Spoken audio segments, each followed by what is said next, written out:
Talking about it, I still kind of get little chills. It is. It's something. It may be old-fashioned in a way, but it's old-fashioned that still touches all our hearts, I feel. Well, I love her, Mr. Anderson. Do you like her? Well, I just said I did. No, you said you loved her. There's some difference between loving and liking.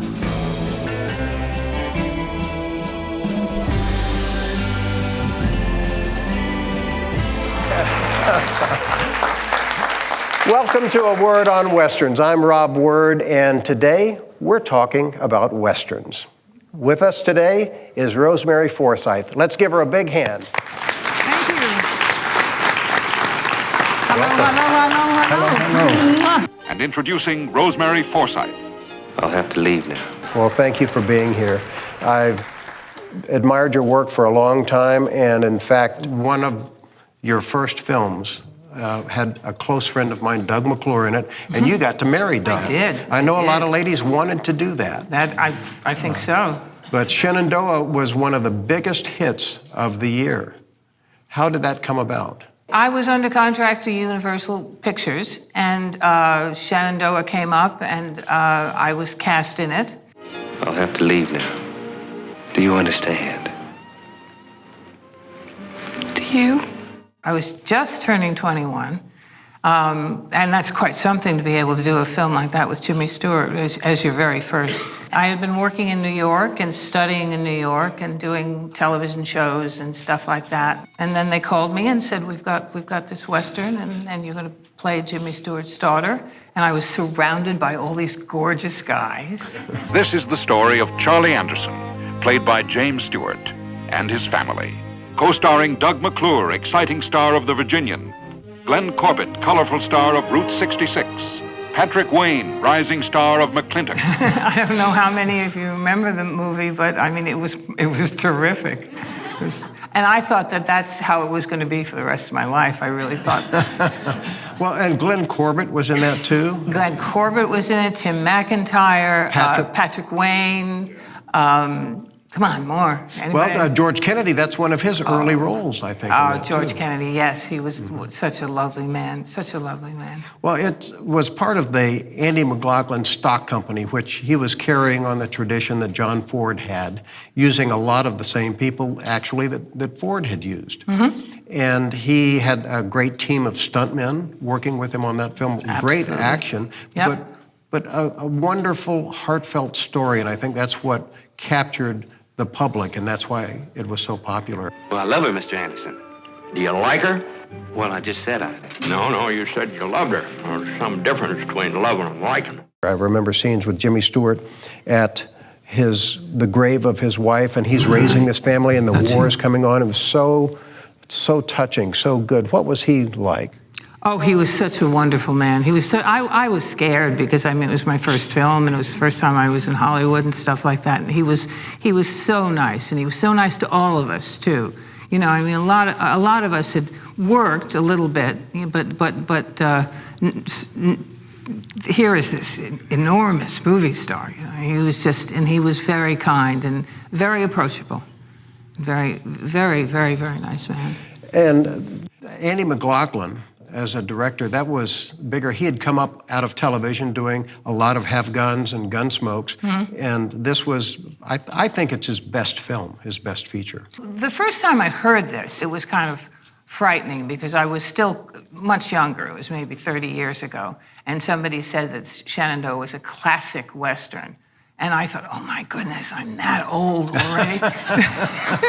I've been in a classic Western, you know? It's good to be in a classic. I'll tell you, now that I am where I am today, I agree with you totally. And it plays on television a lot, and I hear from so many people. And you know what? I feel that way myself. Like you remember the last scene when the kid comes into the church when Doug and I think Doug and I were getting married.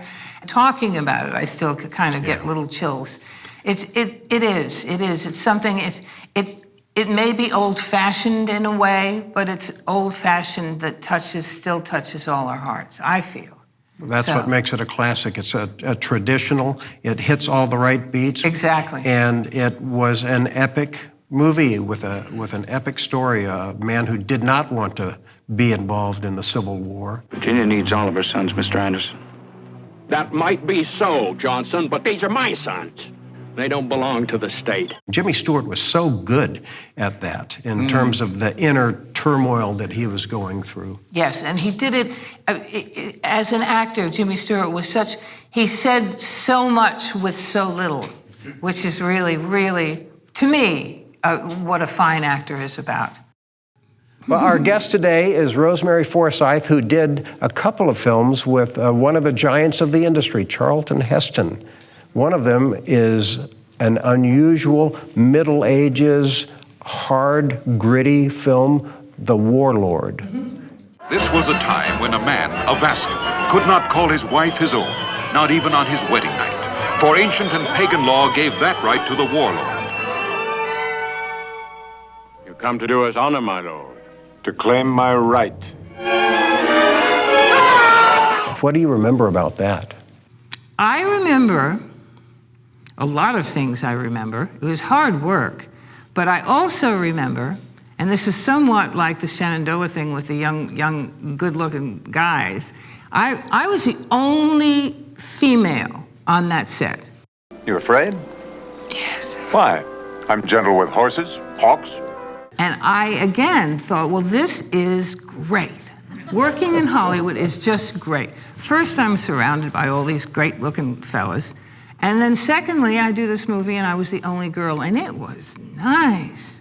I mean, I was waited on it was terrific. It was terrific. And I also worked with some wonderful, wonderful people on that. Richard Boone. Richard Boone, Morris Evans was in it. Chuck, too, who was terrific. I was a little nervous about that. We had some love scenes and things like that, and I thought, well, how am I going to do this?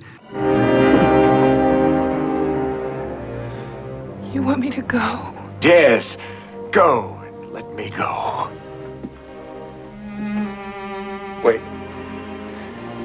I need you. But he always made me comfortable, and he was very, very kind, lovely guy. And a great director, Franklin Schaffner, Oh, yeah. did that too. Yeah. So how did he make you comfortable in the role in the hay scene that you did then?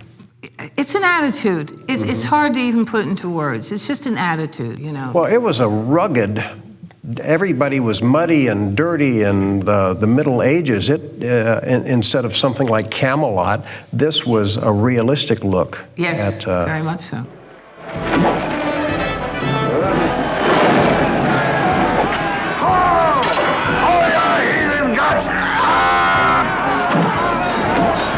I got a funny story about that one too, if you want to. I want to hear it. I can't. When I wore pretty much a potato sack most of the time, and it was cut off right here and then tied at the waist. And when I arrived to do the film, I weighed a certain amount.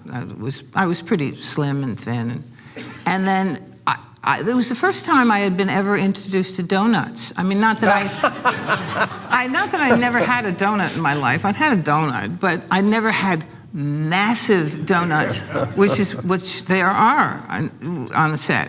And I was eating massive donuts. And if you ever watch the film, after hearing the story, you will notice, and if you really look for it, that I kind of go like this in different scenes. You know, some scenes are kind of...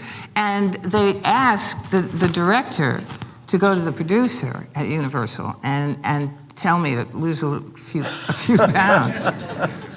So that stands out as one of the memories in my life. It was very embarrassing. Well, I think the wardrobe department remembers that too. Well, no, it didn't have to really, because when you're wearing a potato sack, it just sort of goes with you, you know.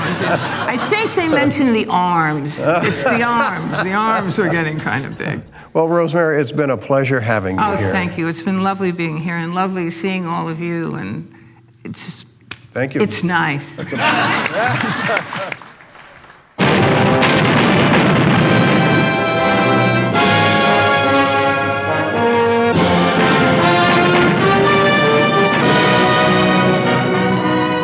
Shenandoah, famed valley of Virginia. Once 1,000 cannon thundered between its hills in the epic struggle that divided a nation. Men fought here and died. And on this land, a heroic family forged its legend. Virginia needs all of her sons, Mr. Anderson. That might be so, Johnson, but these are my sons. They don't belong to the state.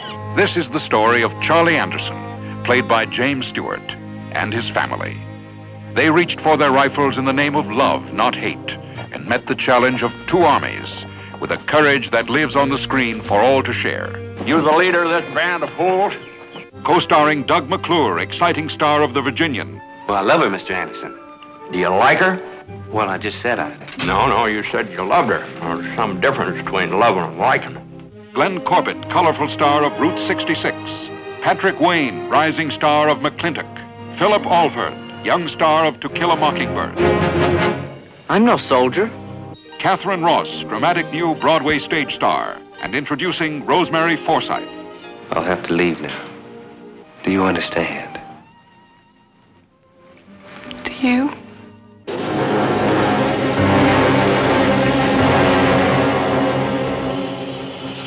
Get this stuff out of the track. Drop the rifles right now. First, I'm gonna empty your train, and then I'm gonna burn it. Burn the train!